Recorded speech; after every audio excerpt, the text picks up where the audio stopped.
वर्मूल एक है ना, इसका मान हमको फाइंड करना है। इसके इसमें किसके बीच में आएगा, कैसे बनाओगे इसको? चलो एक इस सवाल को अपन यहाँ किनारे रखते हैं, एक दूसरा क्वेश्चन देता हूँ, फिर इसके बाद इस पर पहुंचते हैं, है ना।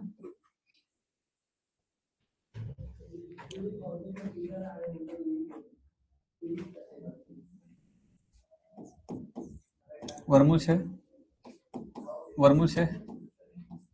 से डेस कहाँ तक अपन जा रहे हैं, अनंत तक जा रहे हैं। इसका मान हम कैसे निकालेंगे? अगर हमको निकालना है इस क्वेश्चन का मान, कैसे निकालेंगे, पूछ रहा हूँ,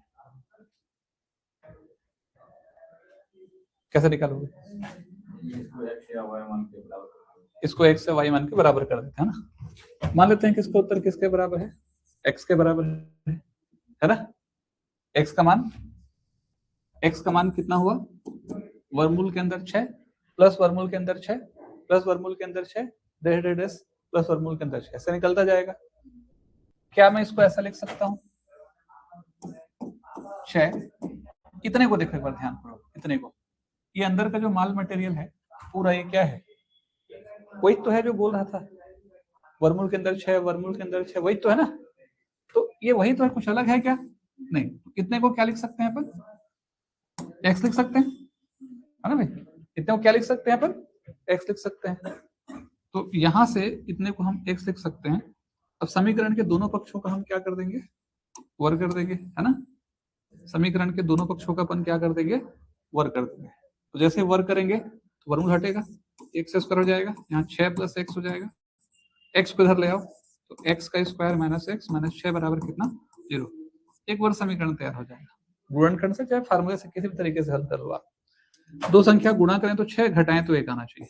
क्या होगा, x स्क्वायर माइनस 3x धन 2x माइनस 6 बराबर 0, है ना। 3 धन 2 ऋण 1 आ जाएगा, x निकाल देना दोनों से, x माइनस 3 हो जाएगा, यहाँ से 2 निकाल देना, x माइनस 3 हो जाएगा ना, बराबर 0। तो x माइनस 3 बाहर आ जाएगा, अंदर में क्या बचेगा, x प्लस 2, तो दोनों को 0 करो तो x बराबर 3 और x बराबर क्या होगा, माइनस 2। तो x के दो आंसर निकल गए, x का एक उत्तर आ रहा है, x का एक उत्तर आ रहा है 3 और x का एक उत्तर आ रहा है कितना, माइनस 2। किसको लोगे?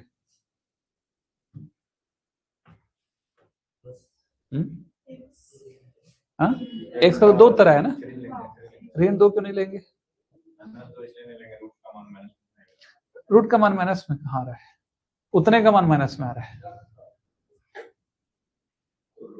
रूट x माने हो, वो तो अंदर का मान है, क्या उसका उत्तर ऋण 2 नहीं हो सकता?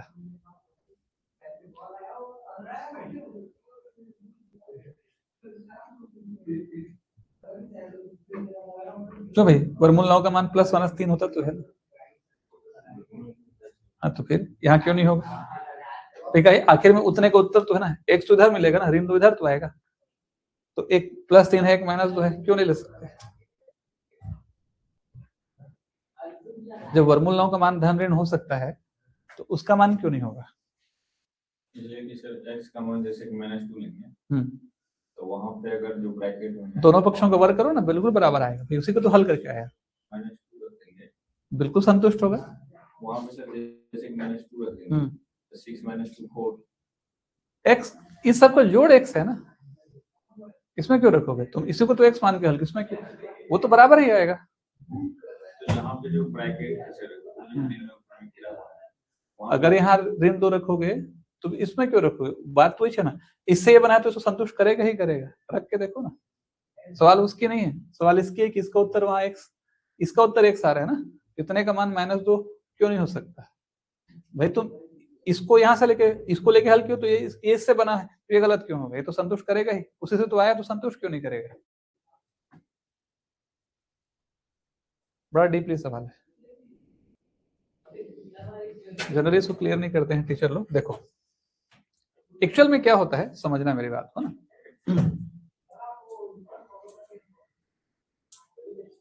इसको समझने के लिए तुमको थोड़ा सा वर्ग समीकरण कॉन्सेप्ट को समझना पड़ेगा। जैसे मेरे पास अगर x का स्क्वायर बराबर 36 है और मेरे पास x बराबर वर्गमूल 36 है, दोनों में कुछ अंतर है कि नहीं? x घात 2 बराबर का 36 है और एक जगह x बराबर वर्गमूल 36 है, तो दोनों में कुछ अंतर है कि नहीं है? वही 6।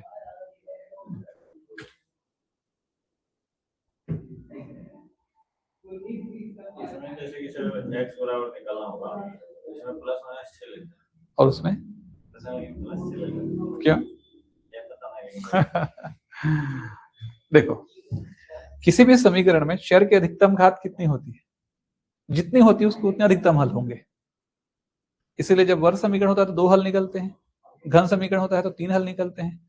ये अधिकतम की बात हो रही है, वास्तविक हल की बात नहीं कर रहा हूं। वास्तविक होगा तो निकलेगा, अवास्तविक होगा तो नहीं निकलेगा, लेकिन अधिकतम का 3 हल निकलेगा। अब देखो ये समीकरण की स्थिति है, यहाँ घात में कितना है? 2 है, तो 2 हल होंगे। यहाँ घात में कितना है? 1 है, तो हल कितना होगा? 1 होगा।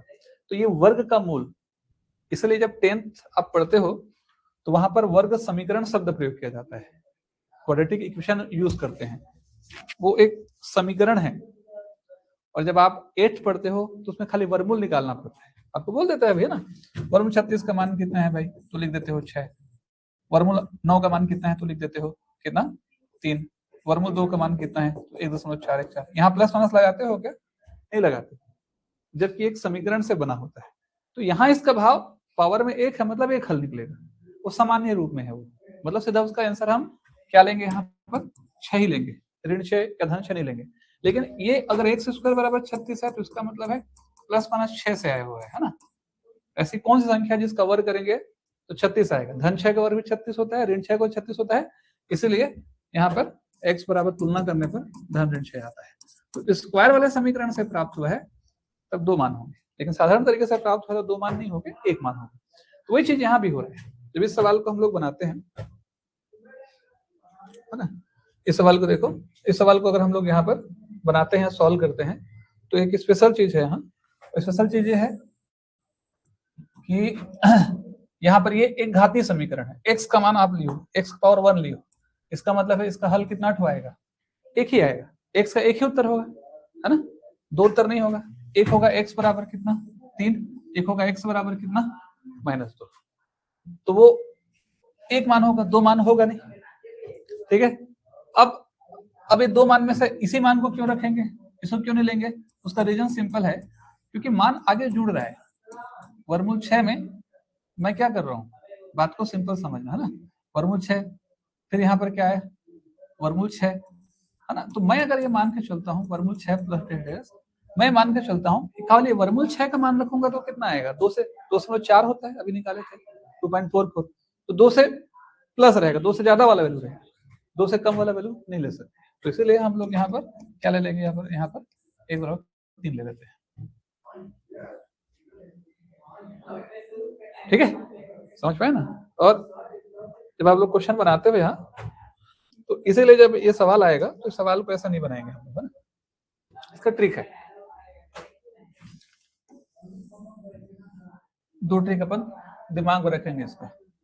अगर मेरे पास कोई क्वेश्चन है, x बराबर वर्गमूल के अंदर a प्लस वर्गमूल के अंदर a प्लस वर्गमूल के अंदर a प्लस वर्गमूल के अंदर a, अगर इस तरीके से है अनंत, है ना, तो इसका आंसर क्या होता है? x बराबर a प्लस वर्गमूल के अंदर a प्लस वर्गमूल के अंदर a प्लस डेटस कहां तक जाएगा? वो अनंत तक जाएगा। तो इस प्रकार का सवालों को हल करने का सीधा तरीका होता है x बराबर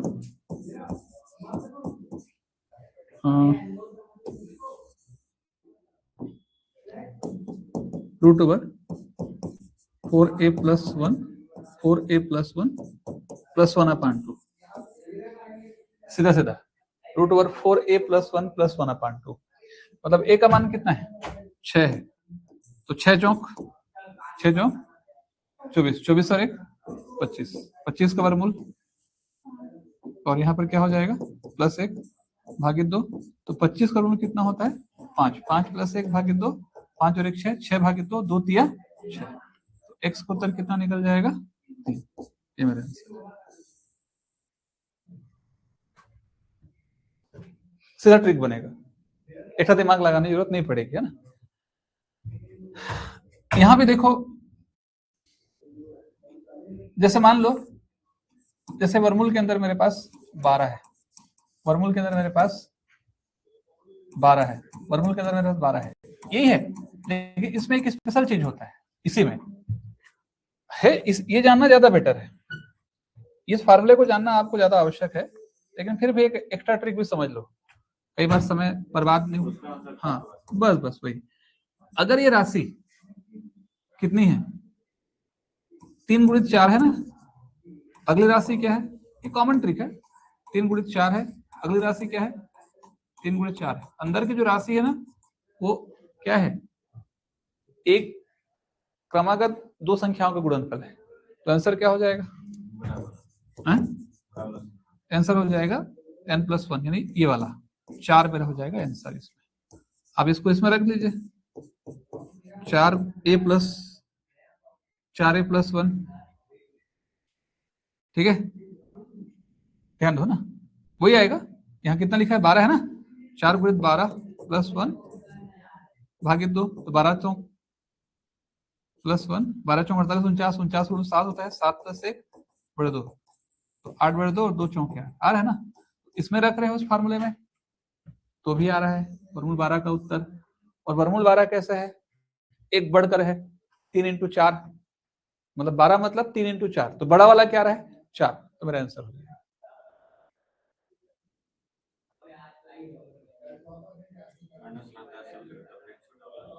माइनस होता है तो छोटा वाला। अब देखो जैसे उदाहरण ले लेंगे, माइनस वाला भी पकड़ लेते हैं तो, है ना।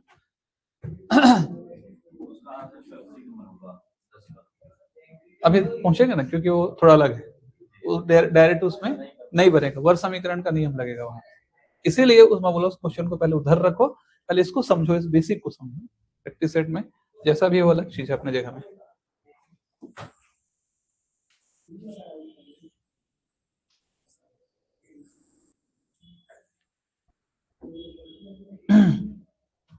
देखिए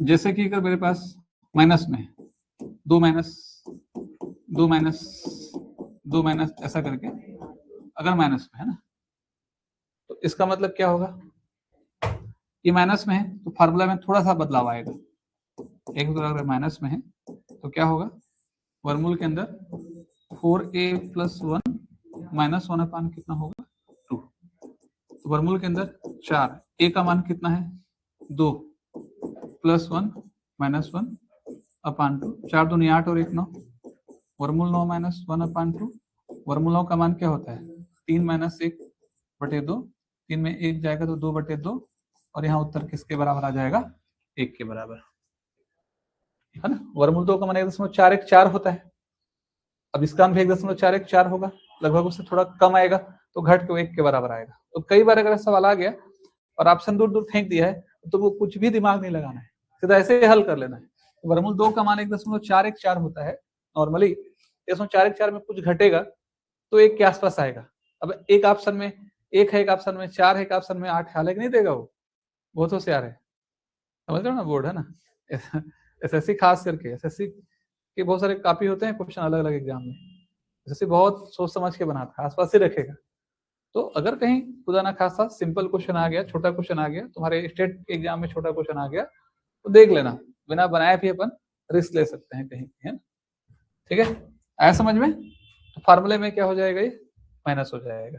इसी चीज को अगर हम ऐसा ले लेते तो ये माइनस में रहता तो क्या होता, 12 माइनस वर्गमूल के अंदर 12 माइनस वर्गमूल के अंदर 12 माइनस क्या हो रहा है, वर्गमूल के अंदर 12 हो रहा है, तो इसका मतलब ये प्लस की जगह क्या होता, माइनस होता, तो प्लस की जगह माइनस होता, मतलब क्या हो जाता है यहाँ पर 7 की जगह क्या होता 6 हो जाता, तो 6 का आधा कितना होता है 3, तो प्लस में है ना, तो बड़ा वाला नंबर रहेगा 12, दो लगातार संख्याओं के गुणा से बना है 3 × 4, तो अगर इनके बीच में प्लस है और लगातार दो संख्याओं गुणा से बना है तो 4 वाला आंसर होगा, लेकिन अगर माइनस में है तो छोटा वाला क्या हो जाएगा, मेरा आंसर हो जाएगा, यहाँ आंसर ये बनाएगा और आंसर यहाँ पर ये बनाएगा, तो दोनों में फर्क है।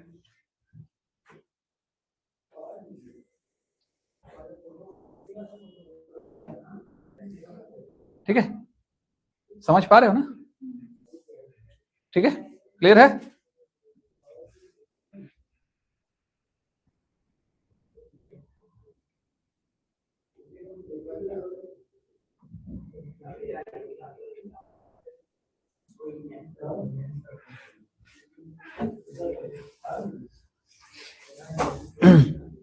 चलिए वापस आते हैं इन क्वेश्चन पर।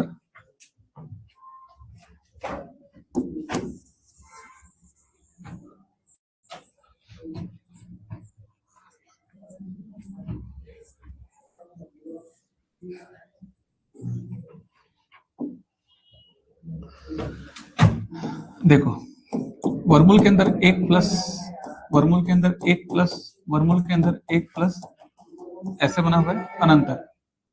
तो जब इसको आप x मानोगे, है ना, इतने को x मानोगे, तो इसका मतलब है भी x के बराबर है। तो 1 प्लस कितना हो जाएगा, x हो जाएगा। ठीक है, दोनों पक्षों का हम वर्ग करेंगे, वर्गमूल हटेगा, x हो जाएगा, यहाँ 1 प्लस x हो जाएगा, इधर ले आना, x square minus x minus 1 बराबर कितना होगा, 0। एक वर्ग समीकरण तैयार हो रहा है ना। अब इस वर्ग समीकरण को हम हल करेंगे और हल करके क्या निकालेंगे, x का मान निकालेंगे। ठीक है, तो जब इसको हल करोगे ना तो डायरेक्ट ये गुणनखंड में नहीं टूटेगा, समझना मेरी बात को ना। ये गुणनखंड टूटेगा क्या, नहीं टूटेगा। जब ये गुणनखंड में नहीं टूटेगा तो इसको हम लोग क्या करना पड़ेगा, वर्ग समीकरण का नियम लगा के हल करना पड़ेगा। ठीक है, यानी फार्मूला लगाना पड़ेगा। हाँ, फार्मूला से ही बनेगा ये, x equal to minus b plus minus root over b square in 4ac upon 2a। यानी समीकरण का हल अगर रूट में आए, परिमेय ना हो, अपरिमेय हो, तो ऐसी स्थिति में गुणनखंड के रूप में तोड़ना संभव नहीं होगा। उसको तो फार्मूला लगता है वहां पर, आप इसको नहीं तोड़ सकते। ऐसी कोई संख्या नहीं मिलेगी जिसको गुणा करें तो एक आए, घटाएं तो एक आए। सीधा फार्मूला यूज करेंगे, minus b plus minus root over b square minus 4ac upon 2a। एक सूत्र गुणांक a है, ये b है और ये c है। तो एक सूत्र माइनस b, तो minus minus 1 plus minus minus 1 का होल स्क्वायर 4, a का उत्तर 1 और c का उत्तर माइनस 1 अपान 2 गुणित a का उत्तर कितना है 1। तो 1 प्लस माइनस 1 का स्क्वायर 1 माइनस माइनस प्लस 4 अपान 2, है ना। तो यहां से क्या हो जाएगा, x बराबर हो जाएगा 1 प्लस माइनस रूट 5 बाई कितना होगा 2। तो x बराबर 1 प्लस रूट 5 बाई 2 हो जाएगा एक जगह, और x बराबर 1 माइनस रूट 5 बाई 2 एक जगह हो जाएगा, है ना। अब यहाँ पर x का उत्तर क्या आएगा, वर्गमूल 5। वर्गमूल 5 का मान क्या होता है, 2.236 भागित 2, 3.236 भागित 2, तो कटेगा 2 16 1.6 समथिंग आएगा। और यहाँ पर x का उत्तर माइनस 1 में क्या होगा, 1.236 घटेगा, 2.236 घटेगा, तो माइनस 1.236 आएगा, और 2 से डिवाइड करेंगे तो माइनस 0.6 हो जाएगा, माइनस 0.6 आ जाएगा यहाँ पे। तो एक जगह आ जाएगा 1.6, एक जगह आ जाएगा ऋण 0.6। तो किसके बीच में है, जो संख्या है किसके बीच में है, ये एक संख्या किसके बीच में है। हाँ, अभी अभी तो हमने समझा था माइनस संभव है क्या, नहीं है, है ना। तो माइनस ले नहीं सकते, खाली किसको लेंगे, प्लस को। तो x बराबर क्या आ जाएगा 1.6। तो जब x 1.6 है, इसका मतलब क्या हुआ, 1 से लेकर के 2 के बीच में हमारा क्या हो जाएगा आंसर, ऑप्शन नंबर सी हो जाएगा। वहां 1 से लेकर 2 के बीच में सवाल का आंसर आ जाएगा।